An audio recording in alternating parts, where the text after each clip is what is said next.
Prahara asmara Asip Ali dengan Syarifah Hairunisa kini berlanjut di ranah hukum.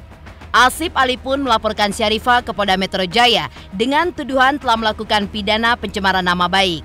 Lantas, seperti apa fase-fase yang dilalui Asip Ali sebelum akhirnya melaporkan Syarifah? Benarkah berbagai upaya mediasi dan juga damai serta somasi yang ditawarkannya gagal total? Benarkah Asip Ali pun bahkan rela untuk dipenjara sampai Syarifah dijerat hukuman dan mengakui kesalahannya? Perjuangan Asip Ali datang dari India ke Kabupaten Wajo, Sulawesi Selatan, berujung sia-sia karena diberikan harapan palsu oleh Syarifah. Benarkah alasan Syarifah menolak Asip Ali karena sudah menerima perjodohan dari orang tuanya?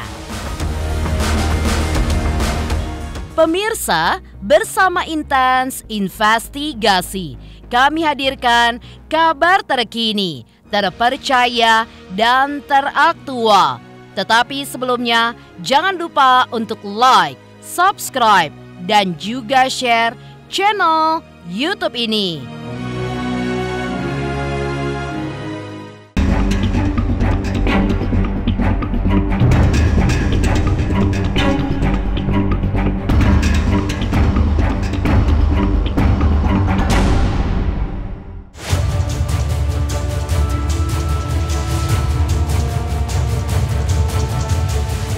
Prahara asmara Asip Ali dengan Syarifah Hairunisa kini berlanjut di ranah hukum. Setelah Asip Ali melaporkan Syarifah ke Polda Metro Jaya dengan tuduhan telah melakukan tindak pidana pencemaran nama baik. Laporan polisi pun telah dilayangkan Asip melalui kuasa hukumnya pada hari Jumat 24 Maret 2023. Syarifah pun dijerat dengan dua pasal, yaitu pasal 310 dan 311 KUHP.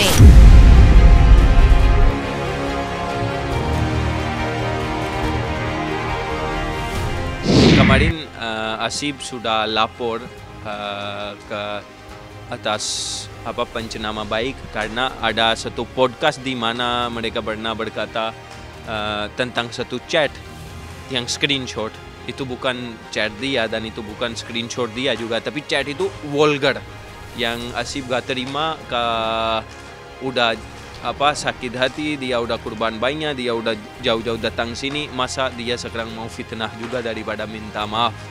So itu cuman dia minta dari dia jelaskan kenapa dia lakukan hal ini, udah ajak saya di sini dan sekarang mulai memfitnah. Jumat lalu kami sudah pergi mendatangi Polda Metro Jaya dan diterimanya bukti laporan kami atas dasar pencemaran nama baik 310 KUHP dan atau 311 KUHP. Di mana di sana dikatakan barang siapa dengan sengaja 310 dan atau itu sanksi hukumannya 9 bulan penjara berproses nanti ya. Jadi kami harap 372 378 akan berkembang, tidak menutup kemungkinan. Jadi pasal-pasal yang bisa akan kita cantolkan nanti atau penyidik cantolkan itu kewenangan penyidik, 100% kewenangan penyidik yang bisa mencantolkan atau menambahkan pasal yang terkait dengan ini. Jadi perkembangan penyelidikan nanti bisa juga bertambah nanti. Jadi sementara pasal kami yang kita terapkan 310 dan atau 311. Saya di sini sebagai pelapor kuasa hukum ya. Ada pengertian, saya nggak paham, dia bilang begini, biarin nanti bukti-bukti saya berikan di meja hijau. Hello, ini tuh ranah pidana menurut pasal 184 KUHP, adanya dua alat bukti yang sah. Di mana ya? Alat bukti yang sah yang sudah kami miliki, sudah ada. Dan itu sudah kami serahkan ke penyidik dan nantinya ini akan berproses jangan tambah lagi rekam jejak digital Anda. Rekam digital itu tidak bisa dihapus dan kalaupun Anda hapus itu akan mempunyai record historik. Jadi jangan berbuat satu kesalahan yang membahayakan diri Anda Karena ini sudah masuk ranah pencemaran nama baik. Kalau persiapan ke meja hijau tetap kita siap ya, ready to war gitu kan. Karena sebelum kita melangkah, kita nggak gegabah. Karena ada tahap-tahap yang harus kita lewati. Seperti tahap penyelidikan itu harus kita jalani. Asip Ali pun menjelaskan bahwa dirinya terpaksa melaporkan Syarifah ke polisi karena upaya perdamaian dan juga mediasi yang sudah ia lakukan sebelumnya gagal dan tidak membuahkan hasil. Yang membuat Ali menjadi gerah lantaran Syarifah justru merasa tidak bersalah dan ia pun melemparkan kesalahan kepada Ali. Hal itulah yang membuat Ali pun terpaksa mempolisikan Syarifah. Padahal menurut Ali, Syarifah mau bertemu entah di Jakarta ataupun di Sulawesi, atau di lokasi manapun Syarifah mau. Maka hanya butuh beberapa menit untuk menyelesaikan masalah keduanya. Tetapi hal itu pun ditolak Syarifah, sehingga Ali pun terpaksa menempuh jalur hukum. Bahkan Syarifah pun juga mengakui kesalahannya. Asip Ali pun sudah siap untuk masuk penjara sekalipun.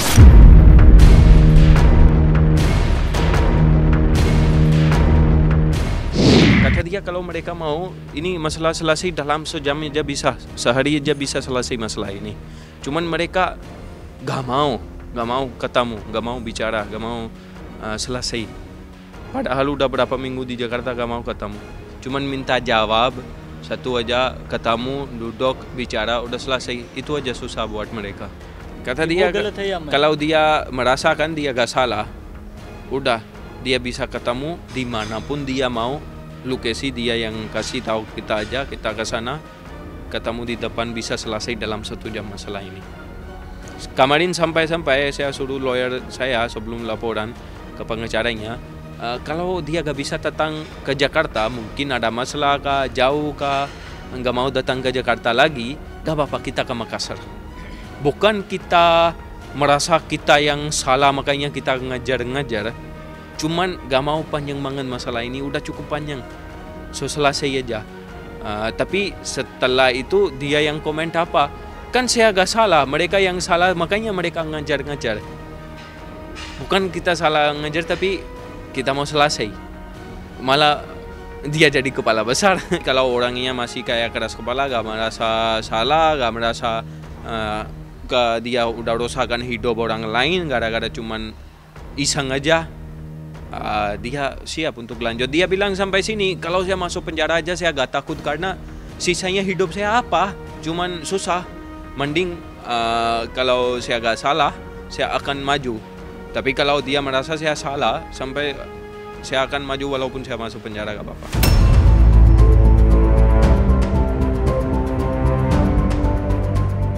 Hal yang membuat Asip Ali pun gerah hingga menempuh jalur hukum lantaran saat dirinya hendak mengadakan upaya mediasi dan juga perdamaian. Akan tetapi, Syarifah pun justru menantang Asip akan melaporkannya ke polisi. Merasa ditantang dan merasa upaya perdamaian pun tidak membuahkan hasil, Asip Ali pun akhirnya memutuskan untuk melaporkan Syarifah ke Polda Metro Jaya. Namun sebelumnya, Syarifah pun tampaknya sudah siap untuk menyeret Asip ke jalur hukum. Hal itu pun juga terlihat ketika Syarifah didampingi kuasa hukumnya mendatangi Mabes Polri untuk mendapatkan petunjuk terkait perkara Syarifah dengan Asip Ali.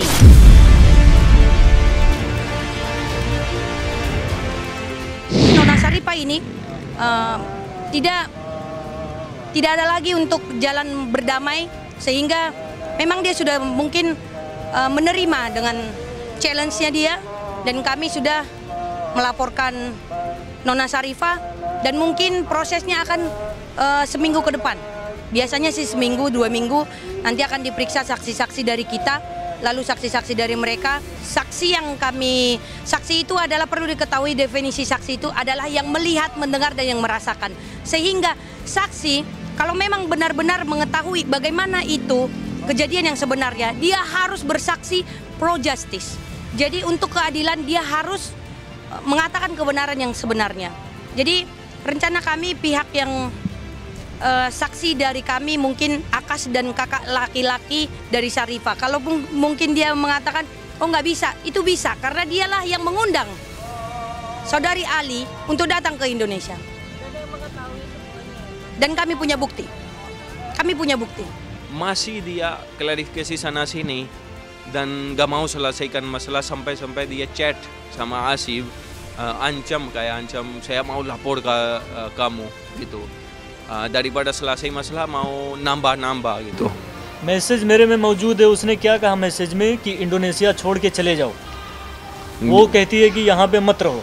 Dia bilang masih saya ada itu chat yang dimana dia bilang pergilah kau dari sini, jangan tinggal di Indonesia. Sekarang saya sudah laporan.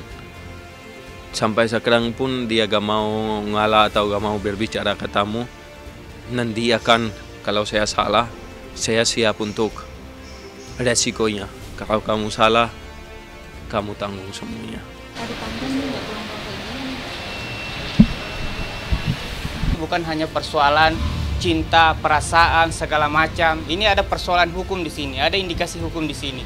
Kami selaku kuasa ingin mengkelirkan ini, membuka masalah ini. Persoalan hukumnya di mana, siapa yang harus kena sanksinya, ya itu akan kita lihat nantinya. Hari ini kami di Mabes Polri sifatnya konsultasi.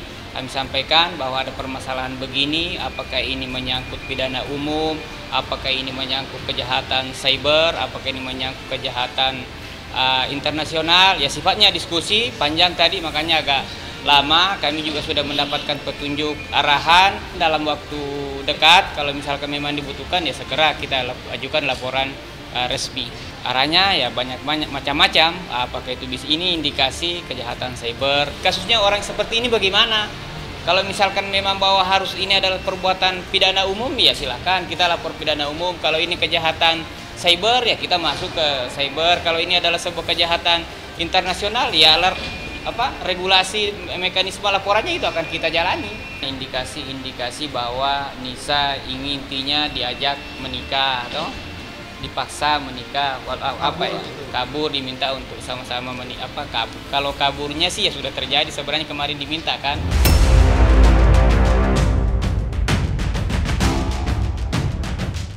Namun, hingga kini Syarifah pun juga belum terdengar membuat laporan polisi atas Ali.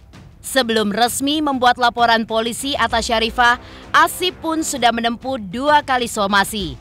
Namun, somasinya pun tidak ditanggapi oleh Syarifah. Alasan Syarifah tidak menanggapi somasi adalah karena pihak Komnas Perempuan yang ditemuinya sebelum mendatangi Mabes Polri memintanya untuk cooling down. Dan hal tersebut bagi Asif Ali tidak masuk akal. Kita kirim 2 somasi ke mereka, habis itu udah personal chat juga sama mereka, tapi mereka gak respons. Pertama udah respons, habis itu mereka gak respons baik-baik. So makanya akhirnya cuma ada jalan hukum saja. So dia udah lapor. Di sini klien kami yang sudah mensomasi beberapa kali, baik lisan maupun tertulis secara legal ya, dan kita somasi dengan baik-baik. Namun kubu Syarifah tidak mau beretikat baik, dan entah kenapa alasannya apa saya juga kurang paham. Namun ada satu statement dari Nona Syarifah yang mengatakan Komnas Perlindungan Perempuan mengatakan saya harus cooling down. Oke. Tidak apa-apa cooling down, tetapi tanpa mengabaikan somasi yang kami berikan. Somasi itu bisa berisi peringatan dan juga bisa berisi permusyawaratan. Jadi ibaratnya kita bisa berjumpa dengan baik-baik bagaimana titik terang benderang masalah ini. Namun Nona Syarifah mengabaikan itu.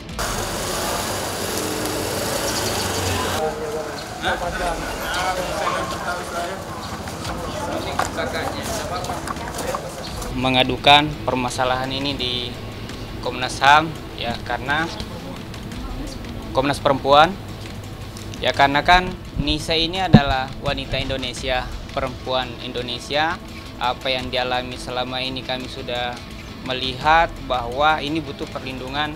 Kalau kepikiran iya, tetapi dari Komnas perempuan tadi akan merekomendasikan ke lembaga-lembaga yang terkait mengenai pendampingan baik itu psikologi maupun psikologi sosial. Saya juga baru tahu ada namanya psikologi sosial tadi ya, ada pendampingan. Asif Ali laporkan Syarifah ke polisi karena merasa dirinya difitnah. Lantas seperti apa perjuangan Asif Ali untuk menemui Syarifah di Wajo, Sulawesi Selatan yang berujung dicampakkan begitu saja? Pemirsa Intens Investigasi, jangan lupa untuk like, subscribe, dan juga share channel YouTube ini. Saksikan terus Intens Investigasi yang tayang 3 kali sehari, mulai dari Senin sampai Sabtu. Jangan lupa like, share, and subscribe.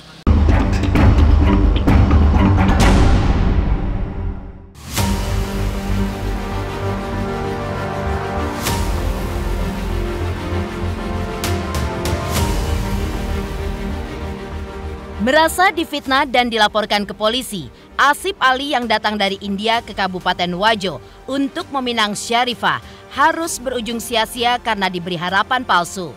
Ya, bukannya romansa cinta yang membara di pelaminan, tapi yang justru datang adalah penolakan dan juga berbagai tudingan. Padahal ia pun sudah menyiapkan uang, cincin, dan juga sasaran pernikahan sejak dari India. Kehadirannya di kampung Syarifah pun justru tidak dihiraukan, bahkan ditolak, dan memanggil polisi setempat untuk diinterogasi. Benarkah alasan Syarifah menolak Asif Ali karena sudah menerima perjodohan orang tuanya? Yang paling bikin dia sakit itu karakter dia itu cowok menurutku ya, polos, yang gak mau dekat-dekat banyak cewek, pemalu. Dan karakter dia tunjukkan di social media dan di podcast dia cowok yang suka video callan sama cewek dan kata-kata vulgar. Itu yang dia gak terima. Padahal semua orang bisa lihat video-video dia. Sekarang berapa wanita mau sama dia sampai mau nikah juga. Apakah dia masih segitu terbuka kayak kita selebgram sama siapa aja bisa bikin video. Itu aja dia malu. Apalagi bikin karakter dia kayak dia cowok-cowok kayak jahat minta video call atau vulgar atau suka minta video yang terbuka baju. Itu yang dia kata dia, saya dari berapa jauh udah datang sampai ke kampung dia, masa dia gak ada waktu untuk lihat aja aku, kayak gak bisa lihat saya kah? Udah 1 tahun 6 bulan hubungan, masa gak bisa lihat aku atau ketemu sebentar aja 1 menit, masa gak ada waktu dia, tapi bisa kemana-mana. Dia di sini datang untuk nikah bersama dia dan gak cuman percaya kata-kata. Setiap kali si cewek itu pernah minta uang, kalau Wali tanya kenapa mau uang, kayak mintanya 1.000 rial, 2.000 rial, 1.000 rial gitu. Mau apain? Saya mau siap-siap surat nikah, saya mau pergi ke kantor bikin surat ini, bikin surat itu. Sekarang saya sudah di sini, langsung nggak ada cerita tentang nikah. Dan sampai di Bandara Jakarta saya orang baik, masih kamu sayang sama aku. Dari Jakarta ke Makassar saya jadi yang penjahat, yang suka chat sama wanita lain. Katanya saat dia di India dia udah tanya, ajaknya abangnya sama si ceweknya. Dan hampir ada cerita kayak gini, dia tanya tentang nikah kan, jangan sia-siakan uang aku. Katanya kamu santai, saat kamu datang, mungkin setelah 1 hari, 2 hari, 3 hari kita akan bikin acara nikah dan kayak gitu. Makanya dia datang pun udah siap, udah surat-surat semua lengkap. Seperti biasa kalau orang-orang dari Pakistan, India, mereka beli barang kayak gini untuk keluarga, tapi dia beli untuk si cewek. Oud, perfume, ada si lagi, hampir 2.500 rial. Sereal 1.000 rial 4 juta, berarti 10 juta hampir. Awalnya saya suka gitu, cuma lambat laun ya saya udah tahu sifat dia gimana, terus saya juga udah lihat di media kalau dia itu kayak memanfaatin gitu, makanya saya nggak mau lagi sama dia.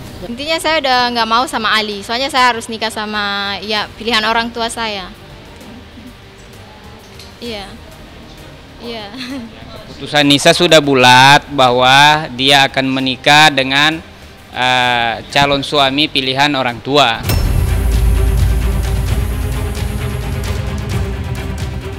Dan sudah 2 bulan, nasib hidup Asif Ali pun terkatung-katung selama di Indonesia. Beruntung, Akash Elahi pun mau membantunya untuk menyediakan tempat tinggal di rumahnya.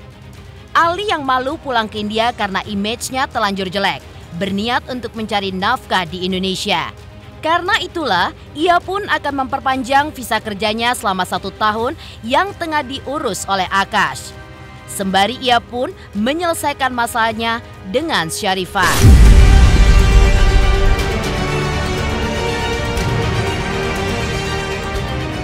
Kalau Battah, dia udah hampir 2 bulan sini. Battah ada, menurutku dia kan anak pertama di rumah. Dia harus tanggung jawab cari nafkah. Masalah ada atau gak ada sini, dia butuh uang di rumah dia. So saya suruh dia, kamu harus mulai kerja. Saya aja kerja. Saya yang akan bantu apapun kamu butuh. Sekarang saya mau urus visa dia. Buat urus visa habis biaya gede banget. Bisa bilang ribuan dolar. Oke. Dan buat itu dia harus pergi ke luar negeri berapa hari di sana, terus pulang. Visa buat ke luar negeri, terus balik ke sini, visa buat Indonesia. क्या मालूम है? बोलती है तुम आकाश के घर पे क्यों हो? मुझे बताओ, मैं तुम्हारे घर पे गया, तुमने हमें बैठने के लिए जगह नहीं दिया और वो इंसान हमारी मदद कर रहा है, तो मैं क्यों ना रहूं? Dia bilang kemarin dia pernah berkata, kenapa kau tinggal di rumah Akash? Terus kata dia, saya jawab dia, kenapa saya gak akan tinggal di rumah dia? Saya pernah ke rumah kamu gak kasih tempat duduk saja. Dan di sini dia jagain semua. Kenapa aku ada masalah sama Akash? Apa? So gitu, mungkin sekarang dia akan fokus kerja juga. Saya akan bantu ganti visa dia mulai kerja. Walaupun bersama saya, aku udah offer dia, oke, kamu kerja sama saya aja. Visa dia tanggal 14 selesai. Udah, gara-gara itu saya harus ganti visa dia dulu untuk lebih lama di sini. Karena kalau setiap bulan mau tambah-tambah 1 bulan itu pun susah, ribet, dan banyak habis biaya juga. So sekalian saya ambil visa kerja dia untuk setahun.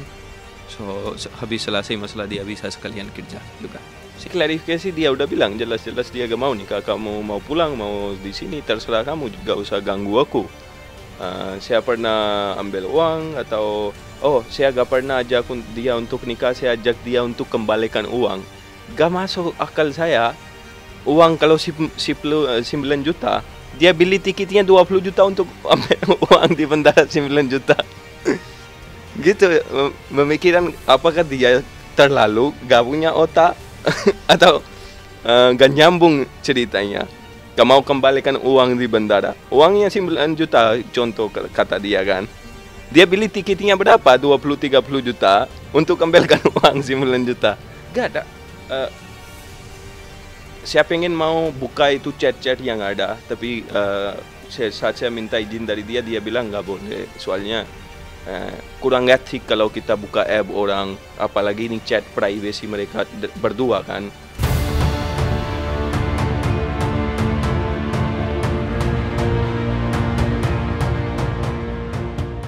Demikian pemirsa, kabar terkini, terpercaya, dan teraktual yang kami hadirkan hari ini.